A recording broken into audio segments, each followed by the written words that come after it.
Hello folks, Willful Ninja here. You may notice on this video, I am now using a still image. This is what I'll be using from now on for when I cannot use my usual means of recording, which is usually my phone's camera. This should make things, and often not, much more easier, especially as I get into doing more and more videos. I do apologize for not being able to upkeep my promise of doing the next races video.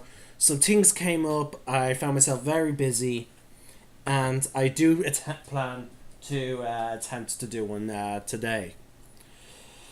But this is a live reaction video of me. Sorry, no, this is not technically live. This is me reacting to this, what some people are calling season finale of Critical Role. For those of you that are not fully aware, Critical Role is a D&D web series where a bunch of voice actors, hold on and I'll quickly get their name. We have the talented Matt Mercer, Sam Riegel, hold on, Critical Role cast. Sorry folks. There we go. There we go, I can get their names up now. Okay. Now, when I type in cast, I'm also getting a bunch of their guest stars. So that let's try, and hopefully it's not alphabetical. It is not. Luckily enough, the guest stars are at the end. So we have Matthew Mercer, who's the DM. We have Marisha Ray, who plays the druid half-elf Keelit. We have Taliesin Jeffy, who plays Percy DeRollo the Third. There's actually more to his name, but his name is very complicated, and I hate trying to pronounce it. Who plays the Human Gunslinger, a class of Matt Mercer's own design. We have Laura Bailey, who plays the Ranger, half-elf Ranger, Vaxalia. We have Liam O'Brien, who plays a half-elf rogue who's the twin of Vaxalia. We have Travis Willingham, who plays Grog Strongjaw, a barbarian Goliath. We have Sam Riegel, who plays Scanlan Shorehold, as well as a short moment as playing a different character. We have Ashley Johnson, who plays Pike Trickfoot. Sadly, she's not in as many episodes due to the fact that she has work. And then we have Orion Akaba, who played Tiberius for only, sadly, 25 episodes. Then we have countless other guest stars, and again, they were all the guest stars were absolutely amazing. But yeah, it was just absolutely today's episode. Hold on. Today's episode, well, technically it was yesterday for those of you who are looking at America. But sadly for people in Europe, the show begins at 3 in the morning on Twitch and normally ends by 6, sometimes 7 a.m. Today's episode went on until 8:30 in the morning. Five and more hours of D&D. And again, okay, it's time for my usual 10-second spoiler warning. Okay, hold on, we'll start it now. So yeah, this is your 10-second spoiler warning.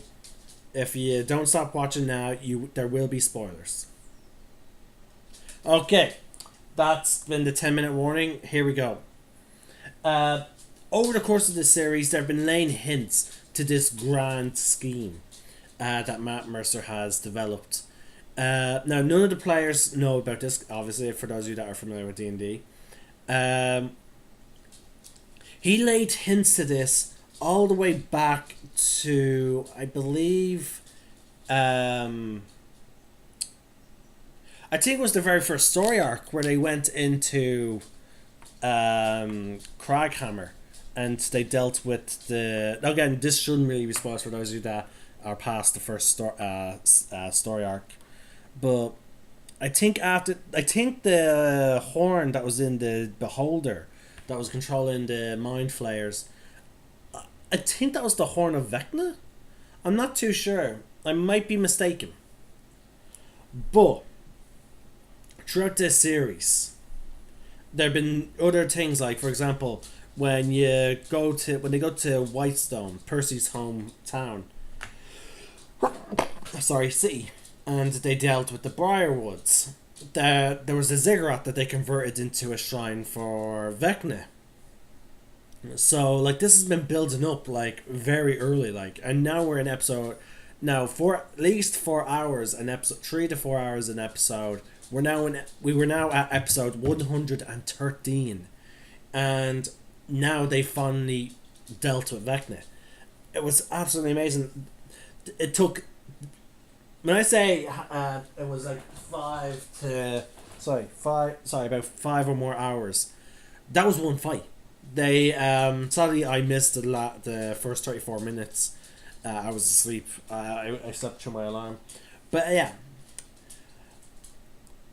But last week they ended this show. Sorry, they ended that episode with them just about to go up to the top of a tower where they knew Vecna was, and then straight off the bat they went straight into the fight, and it was an. I'm telling you, folks, it was an edge of your seat nail biter. Like, for example, normally I've never seen this, but Vecna had goddamn 3 9th level spell slots. Now, for those of you that have play D&D, you know how powerful a 9th level spell slot is. But 9th level is the max, and from what I've gathered, wizards and other casters, the highest they can cast at most with 9th level is 2. Vecna could cast 3. He also had more legendary resistances than any other creature I've seen in D&D. Now, I could go through the monster manual and find out there are creatures that have as many as he had. But yeah, so each time they were making him do a spell save, he was like, yeah, even if he has a high ass stat as well. So if he failed it, like he would be Matt was just like, okay, use his legendary resistance. That was nerve wracking because like after he used up 3, I was sure they were declared. I was like, yes, they made him use up all his things. Now they're ready for when they try and banish him. Sadly, he had an extra one. So when they actually did the thing that, and here's the thing, Vecna became a god, which meant is they dealt over like I think 1,000 points of damage to him, but he kept healing, and even if and Grendo, he was only able to heal so much. So like yeah, he is healing 50 HP, but because of some of their heavy hitters, they were dealing like 50 points of damage. Over 50 points of damage per round. So yeah, with that in mind, it was they were still whittling him down. But eventually, it got to the point where Matt had to step in. Like, and fair play to Matt Mercer. Now again, this is a big point where it's not DM versus players. This is the perfect example of that moment. Was because Matt stepped in and was like, guys.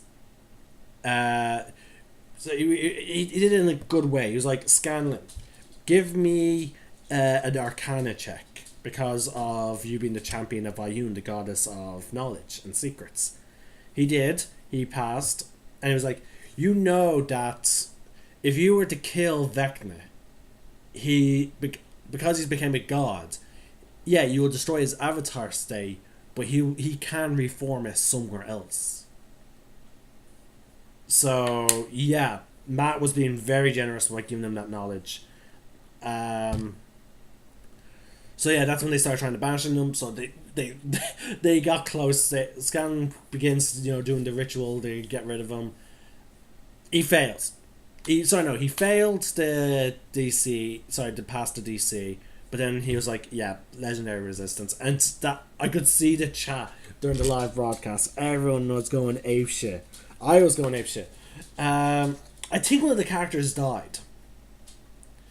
I think that now I had to do something I did at some point, and when I came back, there was someone about bringing someone back. So I was like, "Oh shit! Did someone die?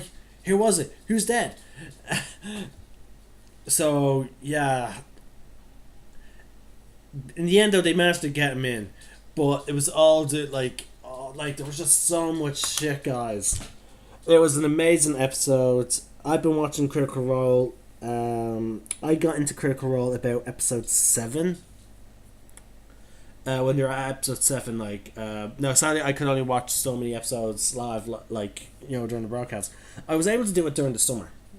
During the summer, I was able to watch every single episode live. But because of my brother going back to school and me having to bring him to school, sadly, I couldn't manage it, but I knew today was the season finale, so I had an extra bit of sleep the day before. But yeah, folks, it was absolutely amazing. I honestly don't know what's gonna. Now, there's one more session, which is gonna be like a quick wrap up of the events. Oh, and the actor Joe, something. He was a guest star in the last 2 episodes today and last week. I can't remember the name of his character. Oh no, I can remember the name of his character, Arkan, but I cannot remember um, the actual actor's name. Critical Role, Joey. Hold on, Joey. Was that it?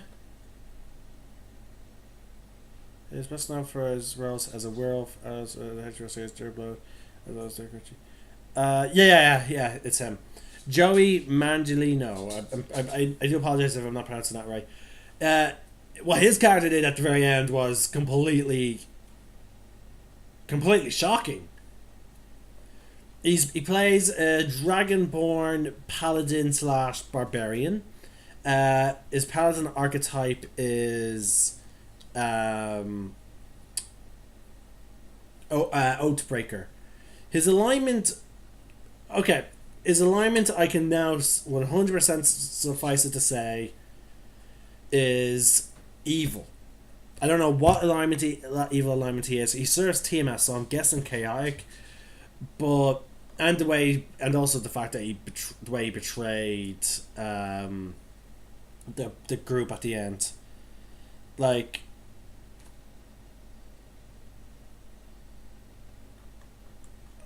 it was just completely.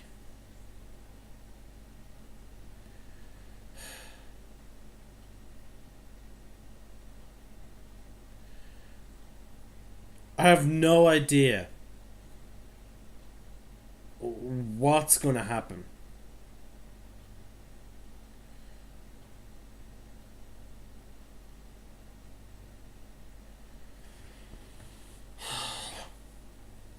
I honestly don't know.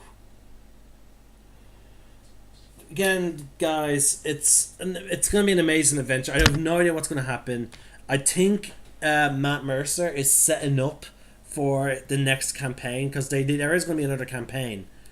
I could, to be honest with you, I could see them. I can see him. I can see Matt creating this to be another story arc that goes on for one more thing where they deal with the hand of Vecna, which is an artifact. Vecna attached the artifact to his own body, but because that was not part of his avatar state, it did not get banished with him. So the hand flopped down to the ground. At which point Arkin picked it up and was like, "I think it's time we destroy this for good." So he says, like, play something out. And at this point, no one was interfering. Like, everyone was just, recovering from all this. And again, normally when someone tries to do this type of stuff, for those of you that have watched Quick Roll, you are used to the fact that whenever someone attempts to teleport somewhere, Scanlan normally counterspells them. But he's actually using up all his spells up to this point. He used them all countering Vecna. So again, everyone else was spent. In terms of spell slots or abilities, like. So when he raised up his axe, we were like, okay, yes, it's time to finally put an end to the threat of Vecna. Not even his artifacts will be destroyed. What happens? He chops off his own arm, and then attaches the arm of Vecna to it, and then you cast healing things so it doesn't to fully attach it. So like, at that point, I jumped out of my seat. I honestly jumped out of the seat and started running around my kitchen, just going like, "What the fuck?" Oh, so yeah, I can already see them trying to set up another story arc where Vox Machina is trying to hunt down Arcan and trying to get rid of him. But I could also see this being a setup for the next campaign, where we now have new hit characters. And again, to be honest with you, I was honestly surprised because of the way Arkan has been getting along with Vox Machina. But I do remember him saying this, and this is from Wicca, and I actually do remember him saying it. Arkan noted that he would normally be in conflict with Vox Machina when they met, but his goals seemed to align with theirs, while Vecna remained on the prime material plane. Once Vecna was defeated, Arkan claimed his actions were just business, while taking the hand of Vecna and teleporting out, implying that defeating Vecna may never have been one of his goals. So, I have no idea. Now, technically, Vecna being a god on the prime material plane, technically, yeah, that is something not good for Tiamat. Tiamat would not want that. Because it means it means that she can't take over. So it's understandable that, but at the same time, like, it's just.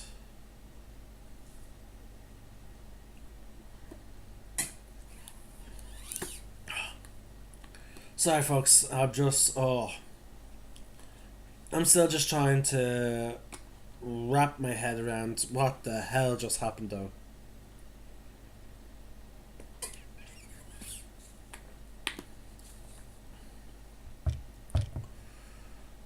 Oh.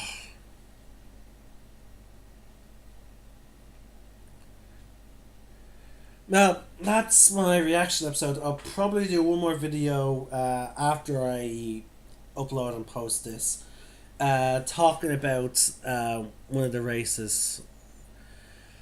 To be honest, I technically should be trying to get some sleep, but at the same time, I'm wired from dealing with watching that episode. I do have my own D&D broadcast today. So, and I love how technically Scanlan saved the day with his last counterspell stopping Vecna from teleporting out. So I find it funny that I got so busy that I couldn't do the gnome video, but today I may be doing the gnome video.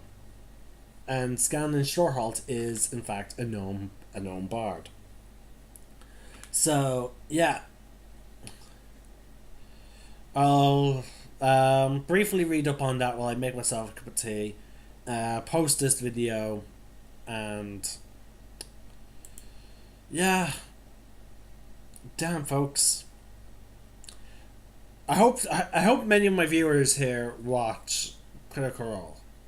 I hope you do, and if you don't, but you are interested in D&D, I suggest you start watching it. But it's just completely epic. Oh.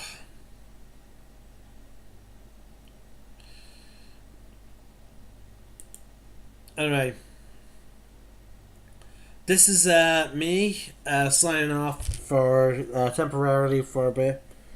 I'll be back to talk about gnomes, and then I'll be back later on in today to do my broadcast of Lunar Guard Adventures. Oh. I can't wait for next week's episode. Sorry guys, I'm just completely frazzled. Like today's episode was just so mind blowing, like, and it was so on the edge. Like, it's what a high end level. Sorry, it's what a high level campaign is supposed to be like, especially when you're dealing with the last boss. It's supposed to be like that. And I was even saying it to one of my players, Blue, who some of you remember me doing videos with.